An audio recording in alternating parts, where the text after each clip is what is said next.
que está no livro de Mateus, capítulo 21, glória a Deus. A partir do versículo de número 33, é um texto bastante, é uma parábola, na verdade, de Jesus. Observando esse texto, estaremos assim, contextualizando a passagem, que se tratava de um momento, que eu posso dizer, a última semana do ministério de Jesus. Domingo de Ramos, que foi o domingo anterior à sua ressurreição, Jesus entra triunfante na cidade de Jerusalém.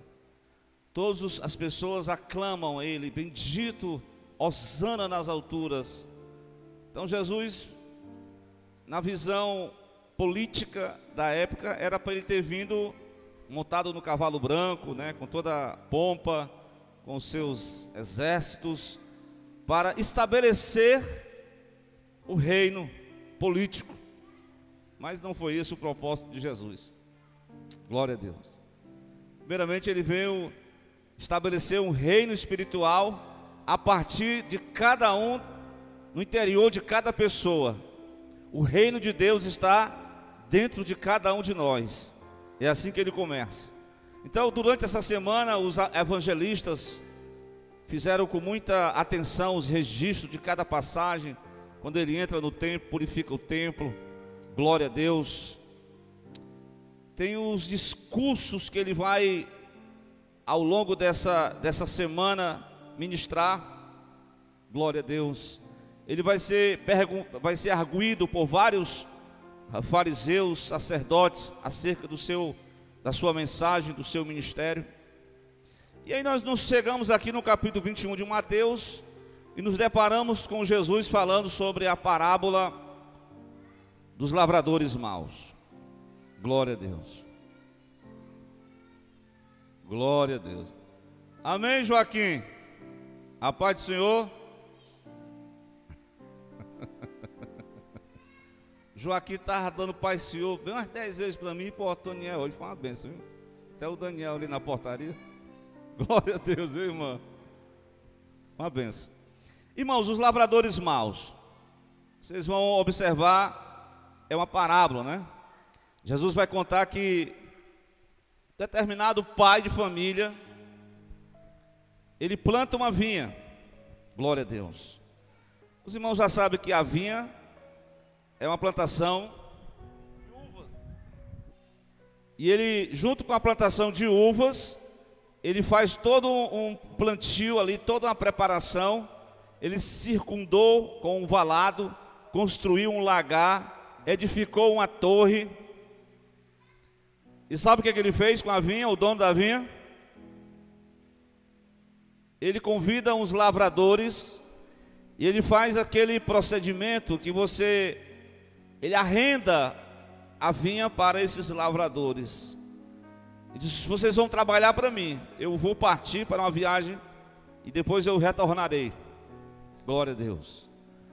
Então essa parábola ela vai contar que Deus, certamente ele concede privilégio para um determinado povo, para uma nação, né? Ele disse na palavra que o povo de Deus ele é comparado à vinha, né? E basicamente ele deseja que essa plantação ela possa produzir bons frutos, glória a Deus. E aí ficou a cargo os lavradores de trabalhar, zelar, cuidar, continuar o trabalho que o dono da vinha delegou, glória a Deus. Deus ele delega a missão para um povo, para que aquele povo pudesse dar sequência, pudesse desenvolver a vinha do Senhor, glória a Deus, aqui na terra, para que ele pudesse transmitir para as pessoas, compartilhar para as pessoas o bom fruto da vinha, glória a Deus. Então entenda comigo que essa é uma parábola. Está falando exatamente de que Jesus, ele delega, ele dá privilégios para uma nação, e essa nação, ela tem a missão de permear por toda a terra a boa mensagem da palavra de Deus para todos os povos, todas as nações. Glória a Deus. Ela tinha que ser um referencial, um farol, luz para as nações, como diz o profeta Isaías. Mas no decorrer da mensagem, compreenda comigo, pedindo a Deus que Ele venha iluminar nossas mentes. Glória a Deus, que o Senhor, Ele é aquele, Ele dá bastante privilégios para o povo dEle. Ele dá os privilégios, mas eu até lembro-me, não sei se vocês, alguns dos irmãos que aqui estavam, no dia 26 de novembro de 2021, quem lembra dessa data, Johnny? Glória a Deus. Lembra não, né, Luciano? O Luciano não estava aqui não. 26 de novembro, eu escutei o pastor Jair pregar sobre pessoas que receberam grandes privilégios, mas que não corresponderam a esses privilégios. Ele está falando da nação de Israel, lá baseado em 1 Coríntios capítulo 10.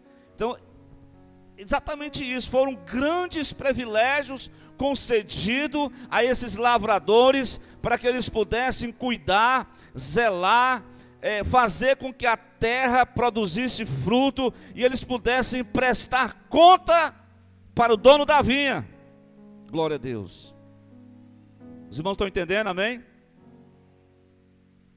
Eu lembro que na mensagem o pastor dizia assim: embora você possa receber grandes privilégios, isso não significa que você vai ter sucesso, porque você tem que se esforçar para, baseado nesses grandes privilégios, você desenvolver a boa obra que Deus depositou nas nossas vidas. Glória a Deus.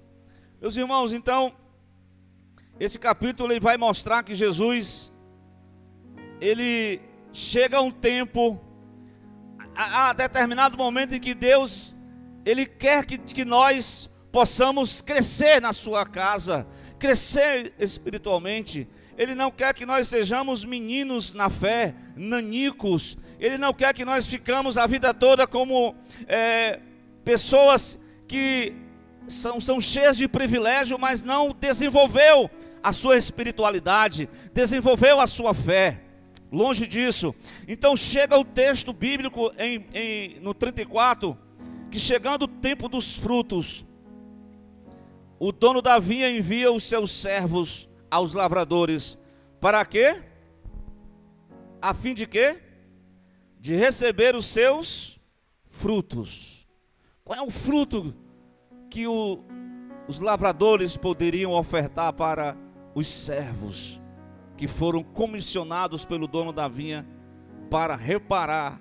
Eu prestando atenção nessa mensagem, que os lavradores, eles começam um processo assim de rejeição aos servos, rejeição à mensagem que os servos traziam.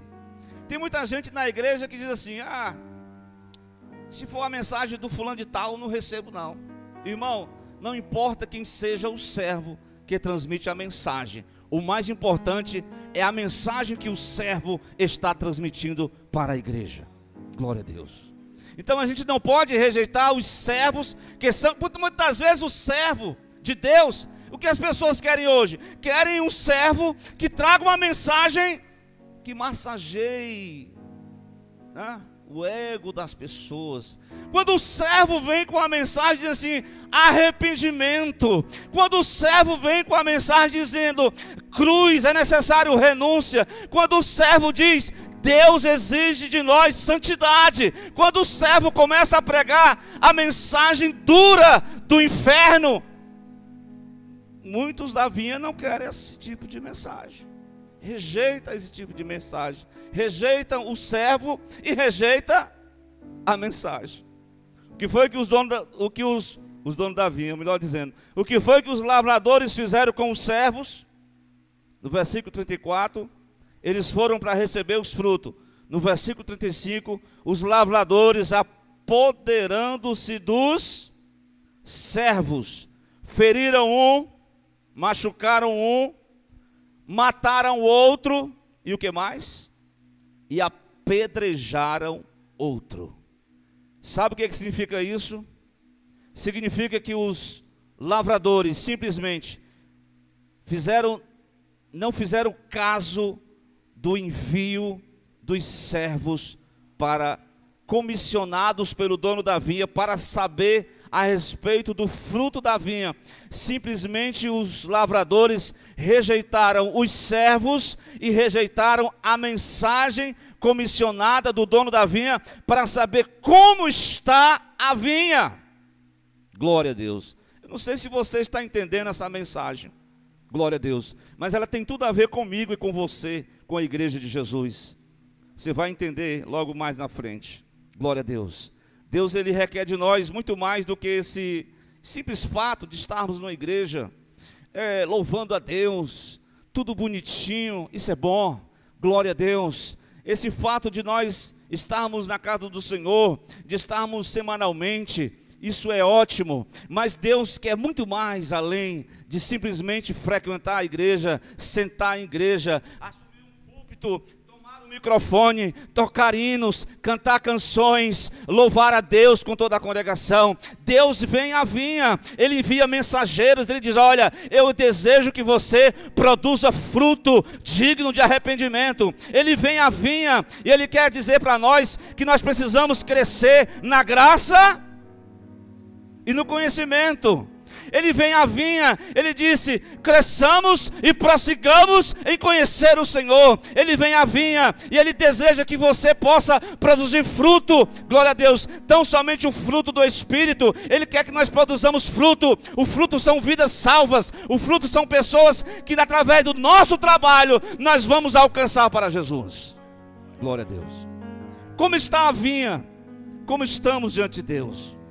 Você não pode rejeitar a mensagem, porque muitas vezes a mensagem de Jesus, ela mexe nos nossos calos, ela mexe nos nossos, ela coloca os pingos nos i, ela alerta para a nossa, às vezes estamos assim andando no caminho, mas temos uma tendência de inclinarmos para um lado, para o outro. Mas Deus diz nessa noite que nós precisamos ouvir a voz do Senhor, dizer assim: Senhor, fala o que o Senhor quer falar, ministra o que o Senhor tem que ministrar, tira de nós o que o Senhor tem que tirar, arruma a nossa vinha nessa noite, para que nós possamos produzir fruto na vinha de Cristo. Amém? Mas vamos prosseguir, pedindo a Deus que Ele venha nos direcionar. Irmãos, Deus é tão bom. Deus é bom, não é bom? Ele é longânimo, não é verdade? O que é isso?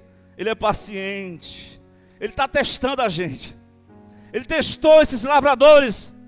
Irmão, capítulo 21, versículo 36. O que aconteceu na primeira parte? Os lavradores rejeitaram os ministros de Deus, rejeitaram a mensagem dos ministros de Deus. Mas Deus é tão longânimo, vou dar outra chance para os lavradores, vou dar outra oportunidade. E aí Ele vai enviar outros. Veja o 36. Depois enviou outros servos, veja bem, em maior número do que os primeiros, e eles fizeram o mesmo. O que foi que eles fizeram? Feriram, mataram, e o que mais? Apedrejaram. Irmãos, os servos foram totalmente rejeitados novamente, em maior número. Deus, o dono da vinha, estava dando a oportunidade para requerer, porque eles não eram donos da vinha, irmãos, nós não somos donos de nada. O ar que respiramos é dádiva de Deus. A nossa vida é uma dádiva de Deus. O que nós recebemos como salário é uma dádiva de Deus. O que nós estamos na casa de Deus, possuímos uma propriedade, é dádiva de Deus. Nós temos que saber administrar aquilo que nós temos recebido da parte de Deus. E o Senhor requer de nós fidelidade.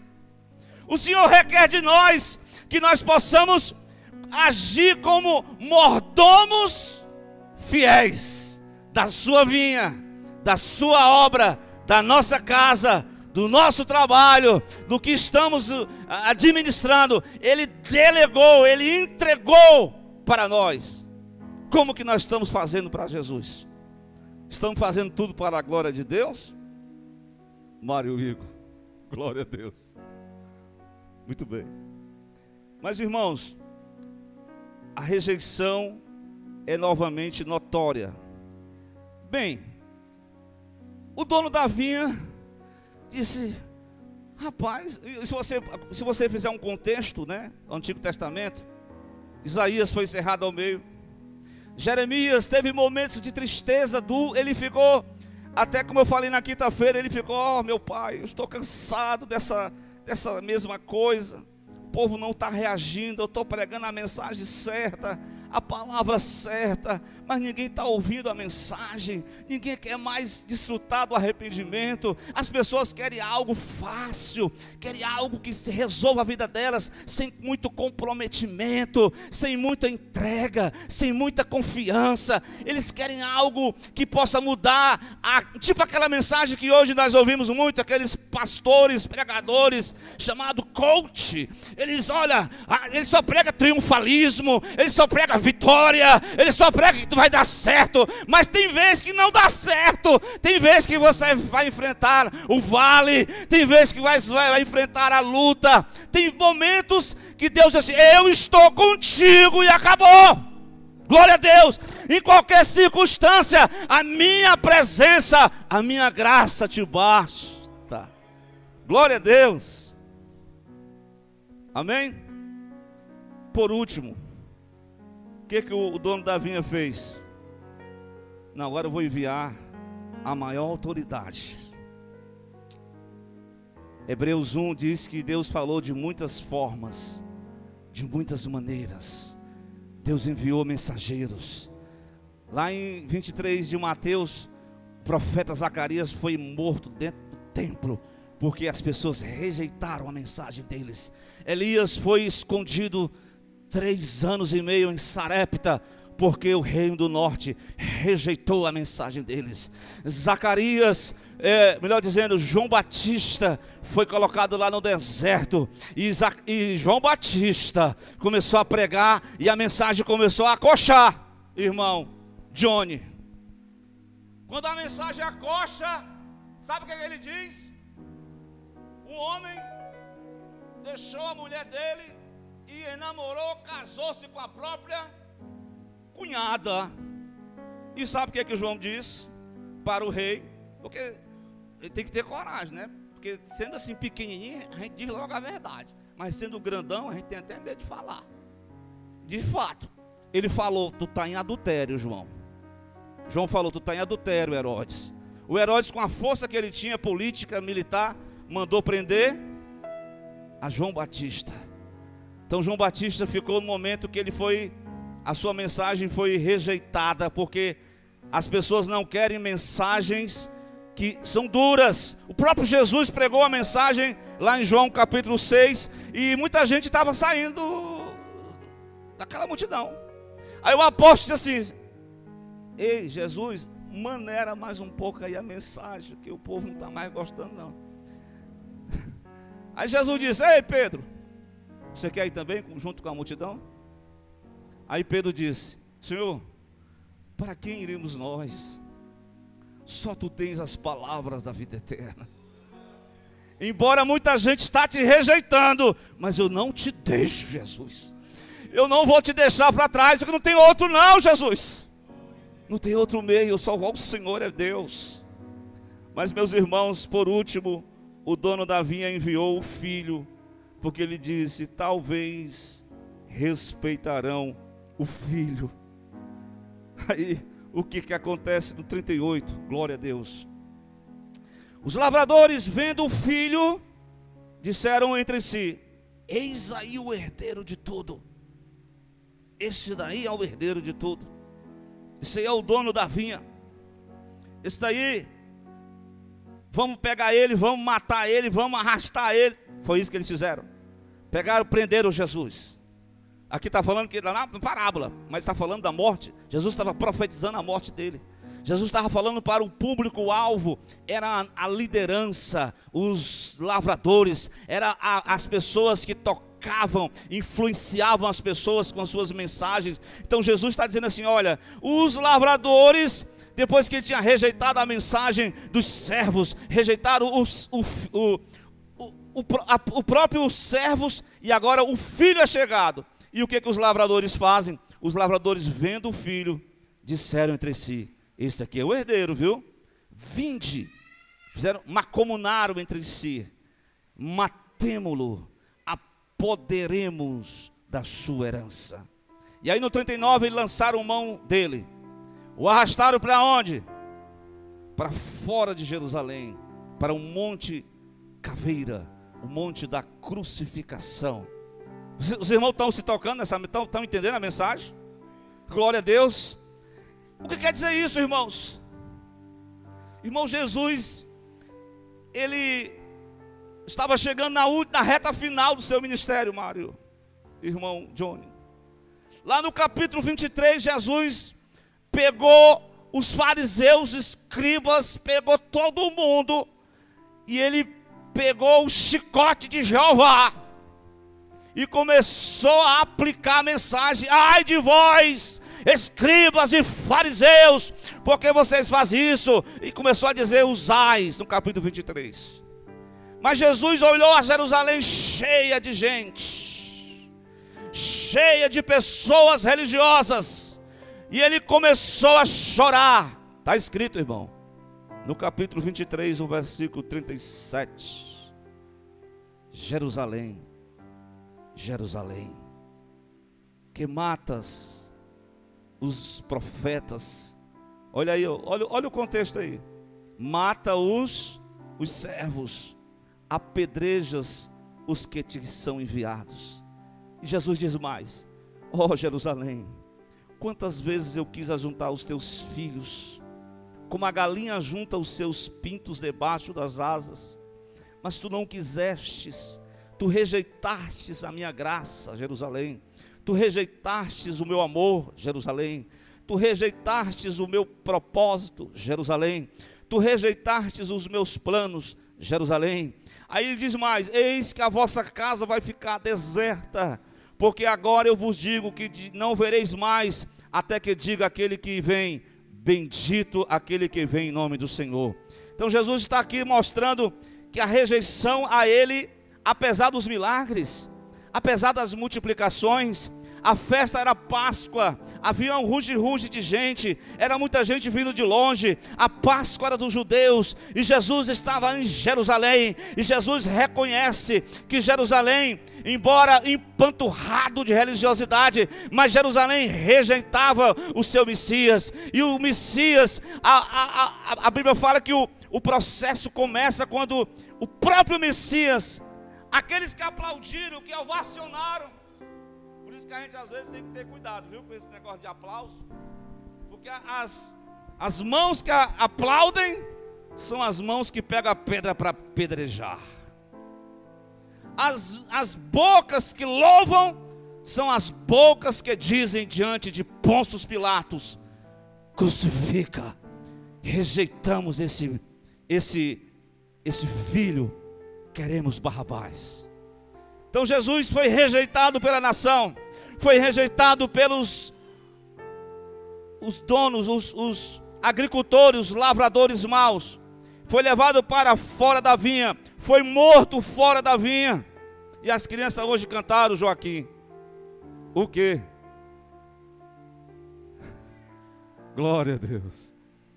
Que depois que ele foi morto, que José de Arimateia pediu autorização, ele foi sepultado na sexta-feira, passou-se o sábado, no domingo pela manhã, as mulheres foram fazer uma visita ao corpo de Jesus morto. Elas têm uma surpresa gloriosa, a tampa estava posta para fora, e o anjo assentado dizendo: aquele que foi morto não está entre nós, ele já ressuscitou dentre os mortos. Glória a Deus, glória a Deus. Então os homens não compreenderam que ele estava rejeitando o verbo da vida, rejeitando o filho do dono da vinha.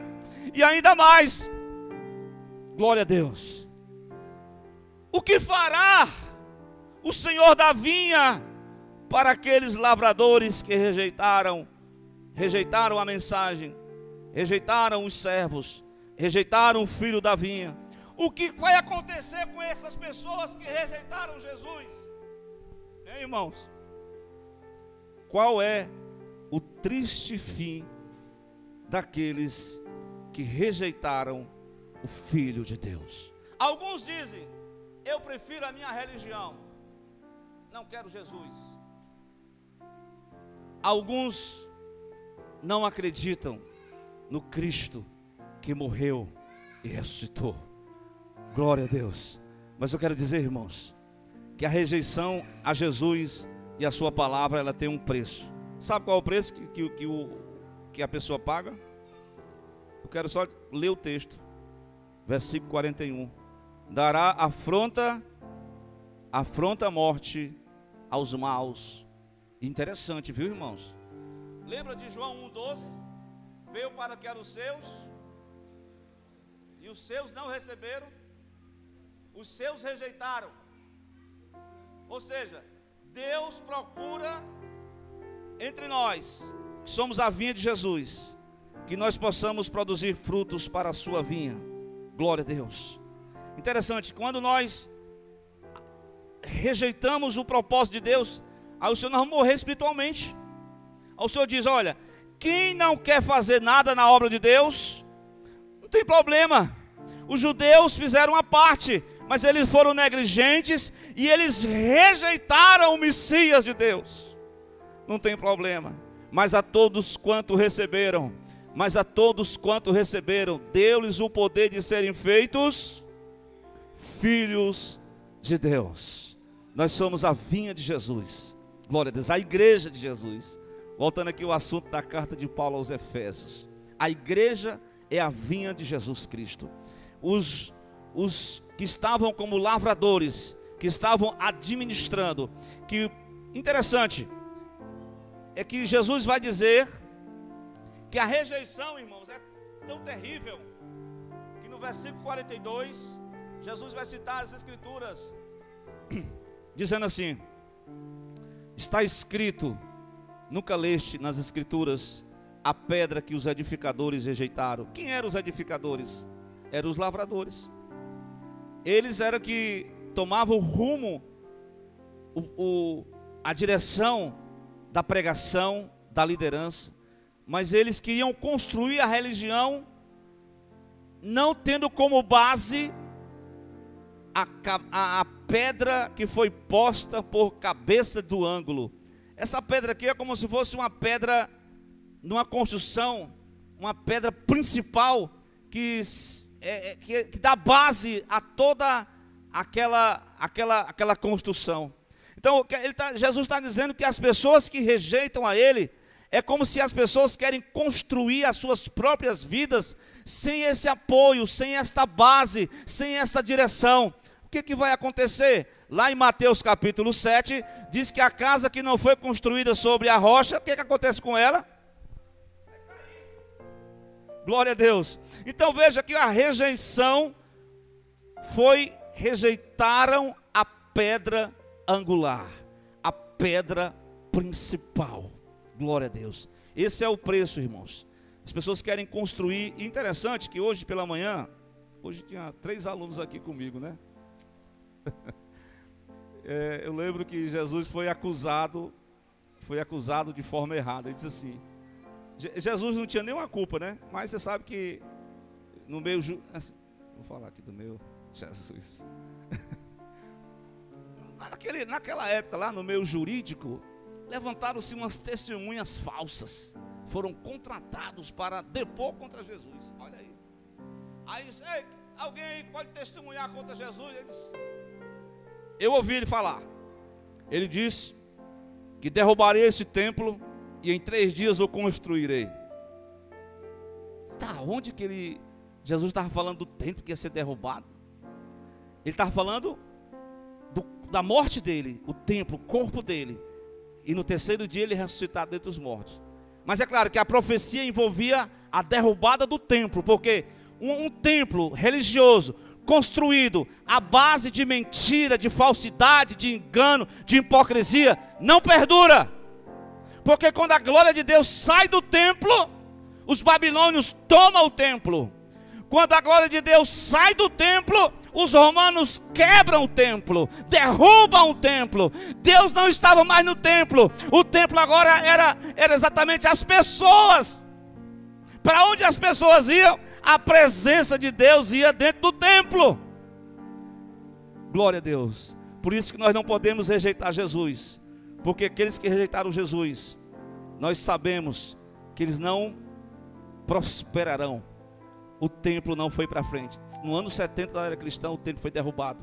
Mas meus amados irmãos, eu quero dizer nesta noite, é que muitas vezes o povo de Israel, eu li essa semana o livro de Malaquias, eles iam ao templo, mas estava tão negligente, que eles pegavam, hoje vai ser a oferta, né? Eu vou pegar aquele animalzinho que já está com a perna quebrada, vou oferecer lá no templo. Ele diz, aquele animalzinho que já está com uma doença, eu vou oferecer lá no templo. Aí o Senhor diz assim, olha vocês, se eu sou o Senhor, cadê a minha honra? Se eu sou o vosso Pai, cadê o respeito por mim? Olha, vocês não sabem que o meu nome é grande entre as nações. Eu sou grande, eu sou o Todo-Poderoso. Deus falou lá em Malaquias, vocês estão rejeitando a minha adoração, mas o meu nome vai ser grande entre as nações, vai ser cultuado em todos os 4 cantos dessa terra. Glória a Deus. Eu quero concluir, irmãos. Vamos ficar de pé. Louvado seja Deus. Eu quero que você abra as vossas Bíblias no Evangelho não, no livro de Malaquias. Olha aí, eu quero que você leia comigo para a gente concluir. Porque aqui há uma rejeição, há uma adoração de coração. A adoração se tornou formal. O culto se tornou formalista. Deus está dizendo assim, pare com isso. Está na hora de rasgar o coração. Está na hora de quebrantar a alma e adorar a Deus em espírito e em verdade. Glória a Deus. Irmãos, o negócio aqui é sério. Qual é o versículo? É o versículo 11. O Senhor disse, desde o nascente do sol até o poente, será grande entre as nações o meu nome. Porque o povo que era para adorar, rejeitou. E Deus se revelou às nações, através do Evangelho de Cristo. O meu nome em todo lugar se oferecerá o meu nome incenso, uma oblação pura. Porque o meu nome será grande entre as nações, diz o Senhor dos Exércitos. Irmão, quem não quis levar a sério o compromisso com Deus, me refiro aos lavradores maus. Eles morreram na sua própria religiosidade, eles se apagaram, se apequenaram. Enquanto isso, que o desprezado, aquele que ninguém dava nada por ele não tinha nenhum parecer, nenhuma formosura. Quando olhávamos para ele, nenhuma beleza víamos para que o desejássemos. Mas ele foi levado até o Calvário, ele foi moído, ele foi levado como o Cordeiro de Deus, ele foi morto como um criminoso, ele foi sepultado, e o nome dele está abalando a terra, o nome dele enche a terra, o nome dele é Jesus, e é nesse nome que a igreja glorifica e exalta ele nessa noite, amém? Glória a Deus. Então vamos participar da ceia do Senhor, irmãos.